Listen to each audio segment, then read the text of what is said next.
Fran, that's me. I've been married just over a year now, and I've put in a lot of effort to gain my mother-in-law's approval.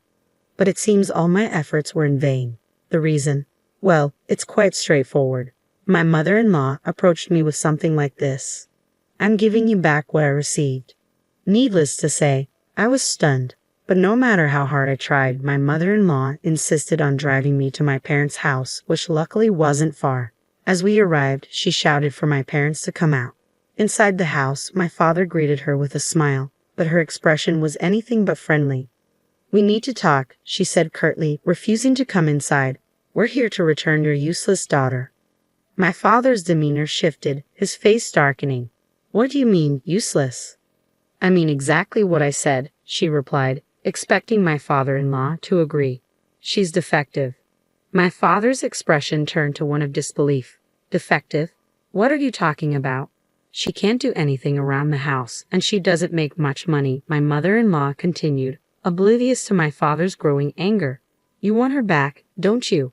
Before my mother could intervene, my father-in-law spoke up.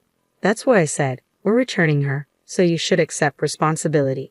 My mother, finally noticing the commotion, came out of the house. But my mother-in-law didn't even acknowledge her.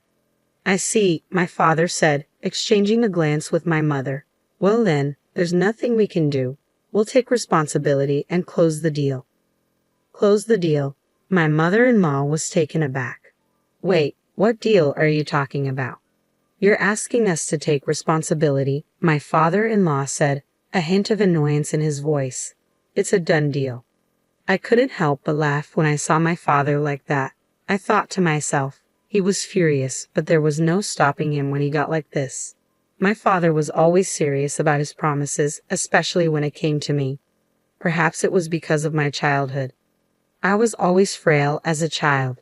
Whenever I fell ill, which was often, my father would drop everything to take care of me. My mother would stay by my side, and my father would put his work on hold. Maybe that's why he adored me so much.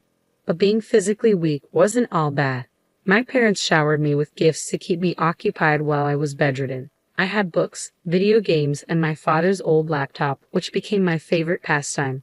Despite its shortcomings, it was enough for me to draw, play games, and explore endless possibilities. I found solace in the world of computers. Spending most of my time confined to bed, the computer became my gateway to a realm I never knew existed. It was a treasure trove of possibilities, a canvas waiting for my imagination. It all began with simple children's drawings, but soon, I was immersed in the mesmerizing world of 3D graphics. Driven by fascination, I delved deeper into illustration and computer graphics, eventually carving a path as a graphic designer. Despite my physical limitations, I found solace in the virtual realm. After high school, I embarked on a career as a remote graphic designer, overcoming numerous obstacles along the way. Self-taught and lacking formal training, I struggled to find my footing initially. But with determination as my ally, I persisted. Day after day, I poured my heart into my craft, building a reputation through hard work and dedication. Slowly but surely, recognition began to trickle in, opening doors to new opportunities and clients.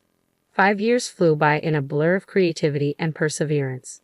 As my portfolio grew, so did my confidence. Then, unexpectedly, an opportunity arose. My father, the owner of a local construction company, approached me with a proposition to create a commercial for his business. Surprised by the request, I hesitated. Was I up for the task? But my father's faith in my abilities was unwavering. It wasn't about familial obligation. It was about recognizing my talent and taste. Grateful for his trust, I embraced the challenge wholeheartedly. My design became an advertisement, gracing the pages of local newspapers and adorning the company's website. Though our reach was local, the response was overwhelming. Encouraged by the positive feedback, I felt a sense of validation and pride. As my work transformed into posters lining the streets and bulletin boards, I realized something profound. I could stand on my own 2 feet, both in the virtual world and the real one. I relished the newfound sense of independence. It was liberating to know I could stand on my own 2 feet. Meanwhile, my posters were causing quite a stir in town. Rumors swirled about the talented daughter of the construction company, known for her exceptional designs and advertisements. Before long, locals began seeking me out for assistance. One day, An electrician from town paid a visit. Your daughter is a designer, right? Can she create advertisements for us? He inquired, addressing my father. With a chuckle, my father promised to consult me. As it turned out, the town electrician was actually a key business partner of ours, handling a range of electrical installations for our remodeling projects. Given the importance of our partnership, I readily accepted the offer to create their advertisements. After delivering the finished product, I was pleasantly surprised by the electrician's gratitude. But it wasn't the electrician himself who came to thank me, it was his son Clark. A recent college graduate, Clark was assisting his father in the family business. Intrigued by his ambition, I asked about his plans. I plan to take over the business eventually, he revealed. We struck up a conversation, and before long, it felt like we could be friends for a long time. Unexpectedly, Clark's demeanor shifted, and he complimented me, catching me off guard. Blushing furiously, I couldn't help but wonder if I was being flirted with. Despite my lack of experience, I found myself drawn to him. Though we only exchanged contact information that day, it wasn't just business details we shared. It was something personal, something that hinted at the possibility of a deeper connection. I'd never experienced anything like it before. The nerves kept me up at night, unable to shake the excitement. Clark and I stayed in touch, exchanging stories and sharing our interests whenever we could steal a moment from our busy schedules. What started as casual conversations soon blossomed into something more, and we found ourselves falling in love. However, our relationship was far from conventional. My fragile health made it difficult to venture far from home, limiting our dates to leisurely strolls in the neighborhood park on my better days. We missed out on the typical outings couples enjoyed, like going to the movies, due to our conflicting schedules. While I had the flexibility to take time off from my freelance work, Clark's responsibilities as an electrician often demanded his attention, even on his days off. Despite these challenges, we found solace in our constant communication. Whether it was through phone calls or text messages, we remained connected, bridging the physical distance between us. Our love continued to grow, and a few years later, we tied the knot. As I transitioned into married life, I found myself taking on more responsibilities, not just within our relationship but also within Clark's family. Initially, my in-laws welcomed me with open arms, offering simple tasks like housework and traditional pop-up creations. However, over time, these requests began to escalate. My mother-in-law increasingly relied on me to watch over the family store, often leaving me in charge for extended periods. Similarly, my stepfather-in-law started asking for favors, such as creating a website for the store. While I was happy to help, I couldn't shake the feeling that these requests were becoming more burdensome. I'm not exactly an expert at this, but I'll keep it simple. My father-in-law insisted I create a website for the electronics company, even though it's not my forte. But that was just the beginning. Soon, my in-laws were asking me to do more and more for them, one task after another. Eventually, my mother-in-law approached me, apologizing but still asking me to handle the cleaning. I have work to do too, I protested, but she insisted, saying, "You're the wife, can't you at least do that?" Reluctantly, I agreed, and once I took on the cleaning, there was no turning back. Cooking, laundry, and more housework followed suit. Before I knew it, I was also tasked with managing the store. With all these responsibilities, I had to scale back on my graphic design work, which meant a decrease in income. Thankfully, my husband, Clark, supported me financially, so I wasn't too worried about the money. However, a fever struck me one day, leaving me exhausted. When I tried to explain to my mother-in-law, she didn't seem too pleased. "I can't believe you get a fever over something like that," she remarked before leaving the room abruptly. I felt a pang of guilt, wondering if I had offended her. But the truth was, my body often had a mind of its own, and there wasn't much I could do about it. As I lay in bed, Clark came in, concerned. "Are you okay?" he asked gently. With a weak smile, I replied, "Yes, I'm sorry." He reassured me, saying, "Don't be too hard on yourself. I understand." But his parents? I confided in Clark about feeling trapped by my in-laws' demands, but he seemed puzzled. "Why not just say no?" he suggested. His words struck me as naive. "It's not that simple," I explained. "When it comes to my in-laws, it's complicated. Saying no could create tension and even lead to bigger issues down the road." Clark's lack of understanding left me feeling even more isolated in my own home. Tears welled up as I grappled with the loneliness of it all. But I knew I couldn't let myself be defeated. With a deep breath, I resolved to steel myself against the challenges. Even after the fever passed, my mother-in-law continued to pile on requests. I tried to balance her demands with my own workload, hoping to earn some favor with my in-laws. Yet despite my efforts, their expectations seemed to grow. Then, out of the blue, my mother-in-law asked about my income. Her probing questions left me feeling uneasy.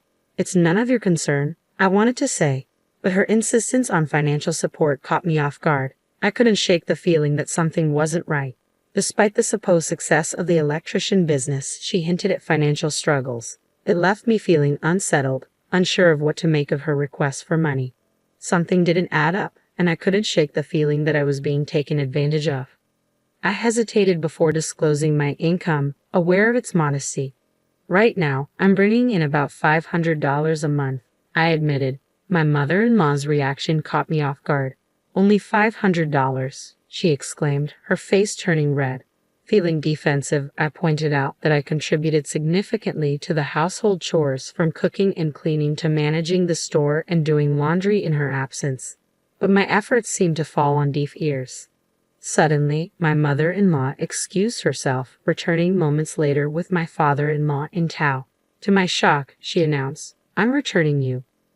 Forced to accompany her, I was taken to my parents' house, where I was informed in front of my father that I was being returned. In response, my father calmly declared his intention to close his own construction company. This unexpected turn left my father-in-law exasperated. "You're going to ruin our business," he accused. But my father remained resolute. "I have to do what's best for my daughter," he insisted. In the end, my father-in-law stormed off, leaving my mother-in-law to deliver one final blow. "You useless wife, you don't have to come back," she spat. Feeling disoriented and hurt by my father-in-law's harsh words, I turned to a friend for advice. "What should I do, Dad?" I asked, overwhelmed by the hurtful situation. "Wouldn't it be better to get a divorce?" he suggested. Despite the pain, I couldn't shake the hope that Clark would come for me. After all, his love mattered most, even if my in-laws disapproved. However, days passed without a word from Clark.